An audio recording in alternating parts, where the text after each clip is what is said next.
आज हम लाए हैं आपके लिए रामपुर की सच्ची घटना पर आधारित एक ऐसी कहानी जिसे सुनकर आपके होश उड़ जाएंगे। आइए अब हम आपको सुनाते हैं। रामपुर में एक परिवार था राजवीर का, जिसमें 4 सदस्य थे, माँ बाप और 2 बच्चे। राजवीर की बहन का नाम था रानी और राजवीर परिवार में बड़ा था। परिवार संपन्न था, सुखी था, बढ़िया चल रहा था, कोई परेशानी किसी तरह की नहीं थी। इसी बीच राजवीर का रिश्ता आया और राजवीर की शादी कर ली गई। राजवीर की घरवाली का नाम रेखा था।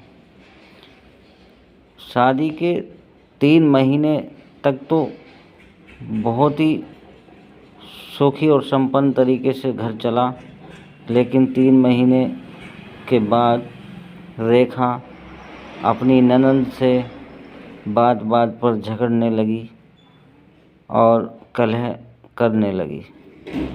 इन्हीं सभी बातों के बीच चलते राजवीर नौकरी करता था, घर आता था हारा थका तो पता चलता था कि घर में अभी खाना नहीं बना है। लड़ाई झगड़े के बीच वह उन्हें मनाता, पुचकारता और अपने परिवार को चलाता। साल भर और बीत गया, लेकिन रेखा के स्वभाव में कोई भी परिवर्तन नहीं आया। इन बातों को सुनकर, देखकर वह बहुत दुखी रहता था।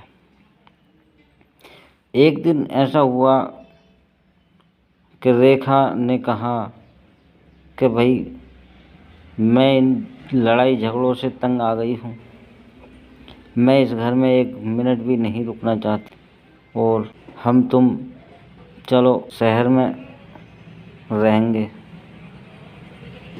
वो शहर में रहने की जिद पकड़ लेती है। उधर राजवीर देखता है कि मेरी माँ और मेरा बाप कमज़ोर हो चुका है, बहन शादी को है। उधर धीरे धीरे बहन भी जवान हो चुकी थी। उधर घर में कलह के चलते एक दिन उसके पिता का भी देहांत हो गया। ये सब बातें झेलते हुए राजवीर आगे बढ़ता जा रहा था, लेकिन रेखा ने एक दिन रेखा ही खींच दी। रेखा ने कहा, या तो मेरे साथ शहर में चलकर रहो, मैं माँ बेटियों के साथ बिल्कुल भी 1 मिनट भी रहना नहीं चाहती। इस बात को सुनकर राजवीर बहुत परेशान हुआ। उसने कहा, अरे भाई, ये माँ बाप हैं, ये माँ है हमारी, ये बहन है, इन्हें छोड़ कर हम कहाँ जा सकते हैं। लेकिन उसने उसकी एक ना सुनी। रेखा ने ऐसी रेखा खींची कि बस राजवीर दंग रह गया। राजवीर एक दिन सुबह उठकर तैयार होकर ऑफिस के लिए निकल रहा था।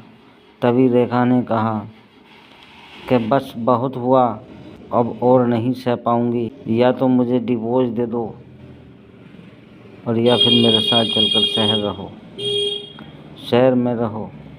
ये बात सुनकर राजवीर दंग रह गया। थोड़ी देर सोच विचारने के बाद राजवीर ने अपने माँ और बहन की तरफ देखते हुए ये फैसला लिया कि उसने डिवोर्स पेपर पर साइन कर दिए। रेखा अपने घर चली गई।